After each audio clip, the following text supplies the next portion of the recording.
بسم الله الرحمن الرحیم. الحمد لله رب العالمین والصلاة والسلام على سیدنا و نبینا ابی القاسم المصطفى محمد و آله الطیبین الطاهرین المعصومین سیما بقیت الله فی الارضین. به ملت عزیز ایران سلام عرض می کنم.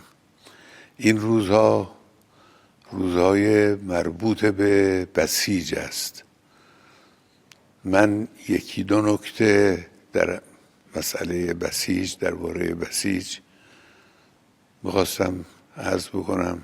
مایل بودم در جمع بسیجیان این رو بگم که متاسفانه توفیق پیدا نکردم و حالا اون رو با ملت عزیز ایران در میان میذارم. یکی دو مطلب هم درباره مسائل غرب آسیا و مسائل خودمون عرض خواهم کرد. نکته اولی که درباره بسیج میخوام مطرح کنم این است که چرا مسئولین کشور مقیدند که همه ساله این ایام رو به یاد بسیج باشند و بزرگداشت بسیج و تمجید از بسیج رو برنامه قرار بدن. علت چیست؟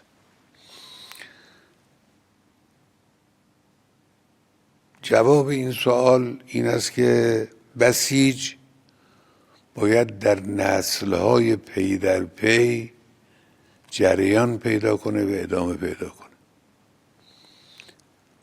بسیج یک حرکت ارزشمند ملی است. انگیزه های بسیج هم انگیزه های خدایی است، هم انگیزه های وجدانی است، هم ناشی از غیرتمندی و اعتماد به نفس است. امروز به حمدالله بسیج با این خصوصیات در همه جای کشور پراکنده است و نسل چهارم بسیج که همین نوجوانان تازه به دوران رسیده هستند، اینا مشغول آماده شدن برای حرکت و تلاش و کار در مجموعه کارهای بسیجی هستند که حالا بعداً توضیح خواهم داد. این برای کشور ثروت بزرگی است. این رو نباید از دست داد. این ثروت بایستی نسل به نسل در کشور باقی بمانه. در همه جای دنیا، در همه کشورها اگر چنین چیزی وجود داشته باشه برای اونها ارزشمند و بسیار مهم و مفید و لازمه. به خصوص در کشوری مثل کشور ما که علنا در مقابل قلدرهای زورگوی جهانی و در واقع چاقوکش‌های بین المللی سینه سپر کرده و ایستاده و جبهه‌ای به عنوان جبهه مقاومت پدید آورده. کشوری مثل کشور ما با این خصوصیات به بسیج نیازش از همه کشورها بیشتره. دشمنی ها زیاده، طمع ورزی ها زیاده، دخالت های قدرت ها در کشورها زیاده و یک عنصر مقاومت در مقابل همه این ظلم ها و زیاده روی ها و زیاده خواهی ها باید وجود داشته باشه در دنیا. امروز این عنصر مقاومت که در ایران پایه‌گذاری شده و رویده گسترش پیدا کرده، رشد پیدا کرده و وجود داره و شما میبینید که امروز در خیابان‌های کشورهای غربی، کشورهای اروپا و حتی خود آمریکا به نفع مقاومت شعار میدن به نفع مقاومت غزه و مقاومت فلسطین شعار میدن. یعنی این رویش عظیم و ارزشمند که از ایران آغاز شد، این امروز به تدریج در بخش عظیمی از دنیا گسترش پیدا کرده. این لازمه، این باید وجود داشته باشه. این جریان مبارک، این جریان بسیط، جریان مبارک، جریان مقاومت در زادگاه خود که ایران اسلامی است باید بمانه. بایستی نسل به نسل، دست به دست بگرده و پیش بره و روز به روز هم انشاءالله قوی‌تر و کاملتر بشه. بنابراین هر سال ما باید بیش از سال قبل از بسیج تمجید کنیم، تقدیس کنیم و در بین جوانان کشورمون، جوانان آماده به کار کشور، اون رو ترویج کنیم. با زنده بودن بسیج مقاومت زنده میمانه. اگر بسیج سرحال باشه، با نشاط باشه، زنده باشه، اون پدیده مقاومت در مقابل زورگویان عالم، در مقابل ستمگران عالم، این پدیده زنده خواهد موند و رشد خواهد کرد و مستضعفان عالم احساس پشتگرمی خواهند کرد. احساس میکنن نیروی وجود داره که از اونها حمایت کنه، از اونها دفاع کنه، به نفع اونها حرف بزنه و سخن اونها رو به دنیا برسونه. این نکته اول. نکته دوم درباره شناسه بسیج است. بسیج یعنی چه؟ بسیج چیست؟ این خیلی چیز مهمی است. یک چهره رسمی و سازمانی بسیج دارد که بخشی از سپاه پاسداران انقلاب اسلامی است. این چهره با صلابتی است، چهره خدومی است. اونجایی که در مقابل دشمن قرار میگیره دشمن شکنه به معنای واقعی کلمه و قوی است. اونجایی که در مقابل مردم قرار میگیره خدومه، در زلزله ها، در سیل ها، در حوادث طبیعی، در مسائل گوناگون شما بسیج رو در خدمت مردم مشاهده میکنید. این اون چهره رسمی بسیج است که جزئی از سپاه پاسداران انقلاب اسلامی است، یه نیرویی است. لکن عقبه این چهره رسمی و آشکار یک صحنه بسیار وسیع و قابل شمارش وجود داره که اون خیلی مهمه برای کشور. هر شخصی، هر مجموعه غیور و آماده به کار و پر انگیزه ای که در کشور وجود داشته باشد جزو اون مجموعه بسیجی است که عقبه این چهره آشکار بسیجه، چهره سازمانی. در عرصه های گوناگون، کسانی که در عرصه های گوناگون فعالند، پرتلاشند، پر انگیزه هستند، در علم، در صنعت، در اقتصاد، در دانشگاه، در حوزه، در محیط کسب و کار، در محیط تولید، در همه جا، همه کسانی که با انگیزه، با ایمان، با همت، با امید مشغول کار هستند، این در واقع اجزای این بسیج بزرگ و وسیعی هستند که سرتاسر کشور به حمدالله متنعم به وجود اونهاست.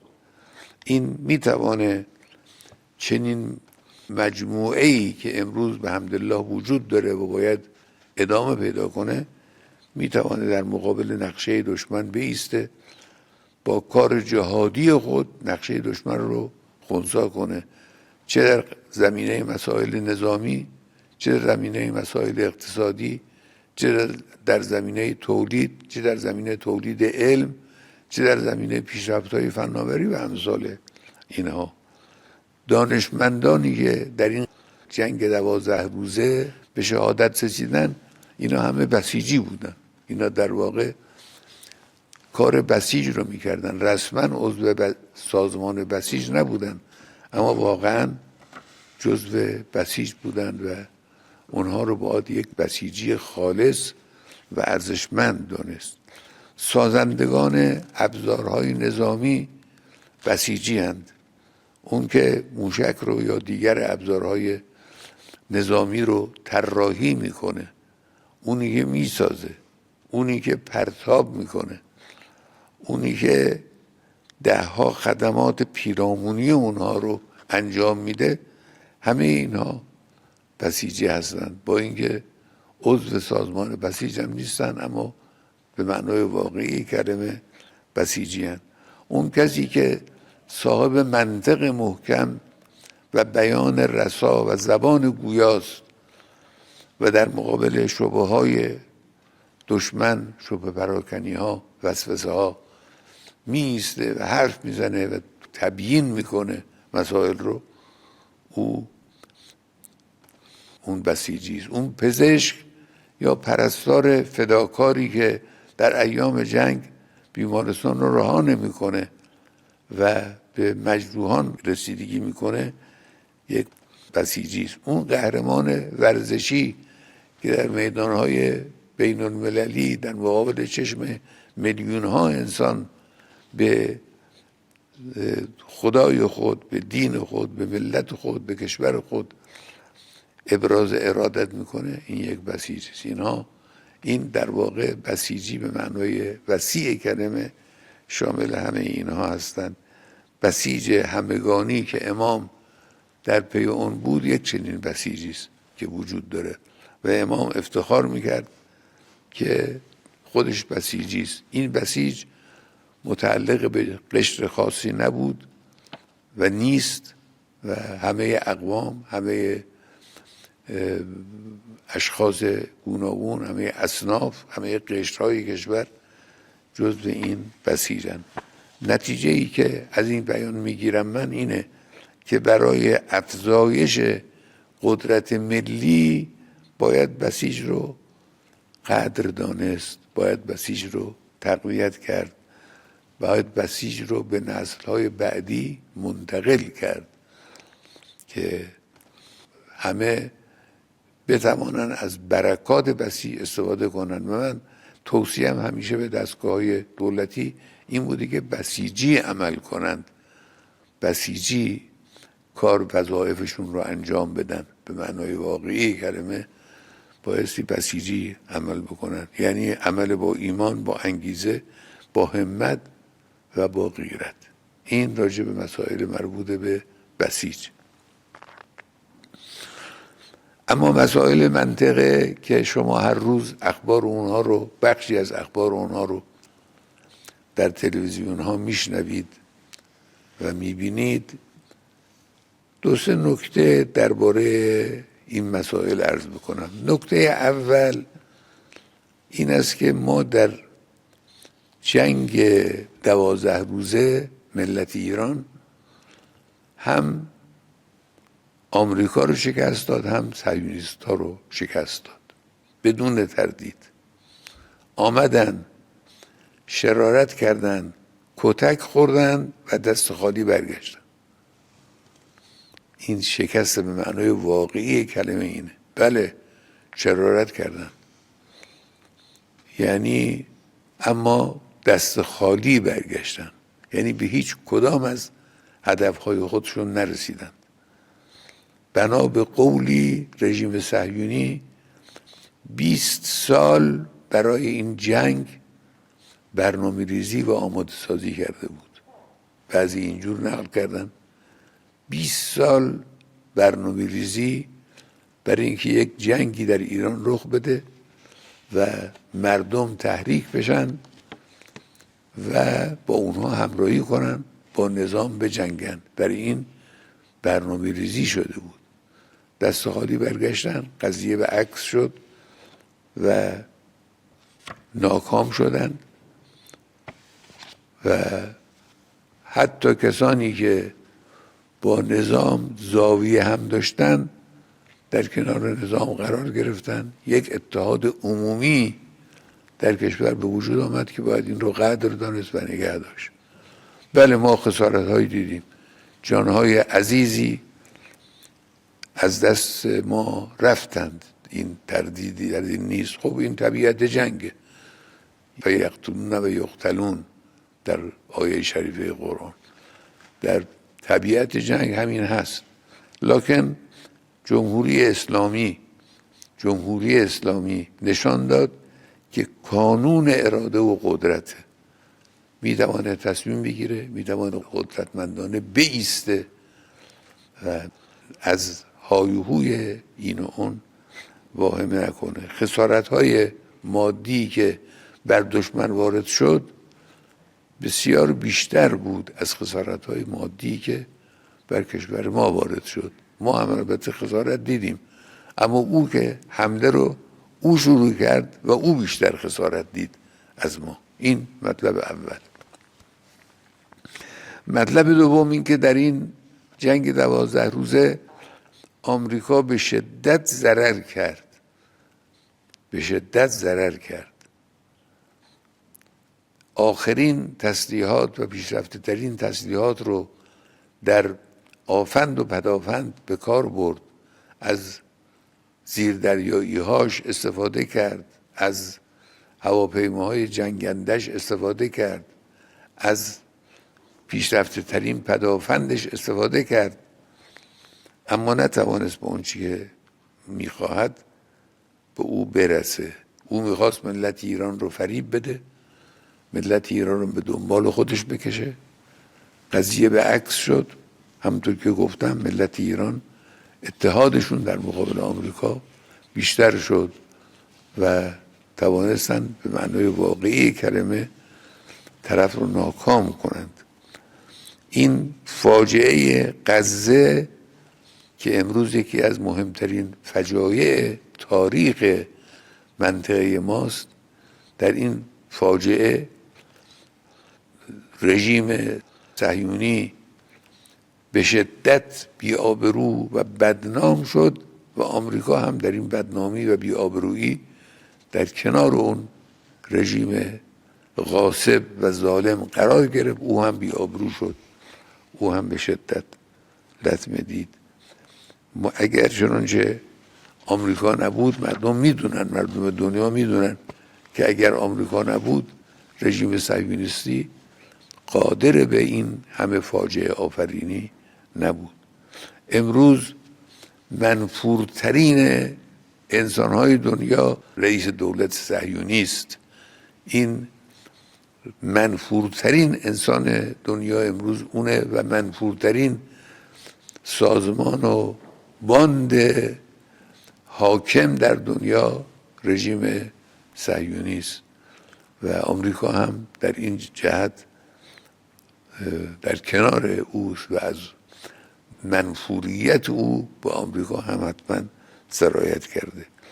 دخالت‌های آمریکا در نقاط مختلف عالم، این هم یکی از عواملی است که روز به روز آمریکا رو بیشتر در دنیا منزوی میکنه و ولو حالا رؤسای بعضی از کشورها تملق او رو بگن، اما در میان ملت‌ها روز به روز آمریکا رو منفورتر میکنه. هر جا که دخالت کرده یا جنگ افروزی است یا نسل کشی است یا ویرانی و آوارگی است، اینها نتایج ورود آمریکاست. جنگ پرخسارت اوکراین رو آمریکا به راه انداخت و به نتیجه هم نرسید. بعد از میگفت این رئیس کنونی آمریکا میگفتش که 3 روزه حل خواهد کرد قضیه رو. الان حدود 1 سال بعد از 1 سال یک طرح 28 ماده‌ای رو داره به زور تحمیل میکنه بر اون کشوری که خودش اون رو وارد جنگ کرده و حملات رژیم صهیونیستی به لبنان، تجاوز به سوریه، جنایاتش در کرانه و غزه هم که همه دنیا شاهد وضع غزه هستن، همه اینها با پشتگرمی آمریکاست و آمریکا در این زمینه به معنای واقعی کلمه ضرر کرد و منفور واقع شد. حالا البته شایعاتی درست میکنن که ایران، دولت ایران به واسطه فلان کشور پیغام فرستاده به آمریکا. دروغ محض که چنین چیزی حتما وجود نداشت و آمریکایی ها به دوستان خودشون هم خیانت میکنن، یعنی کسانی که دوستان اونها هستن به اونها هم خیانت میکنن.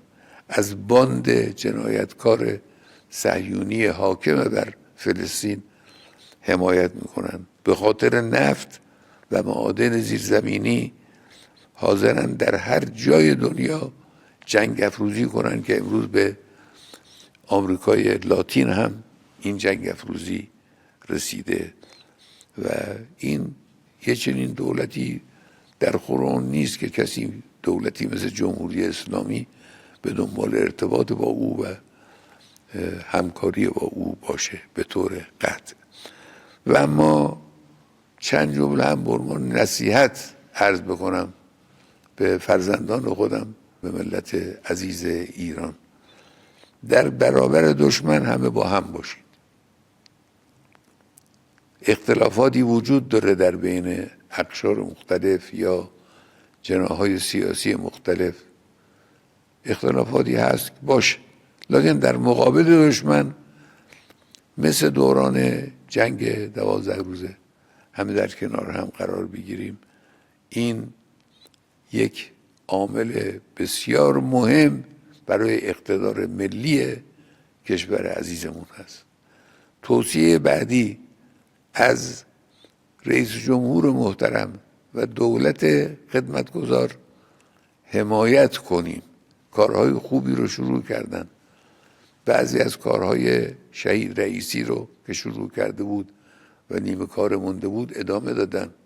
انشاءالله نتایج این کارها رو مردم بعدها خواهند دید و این کارها داره انجام میگیره.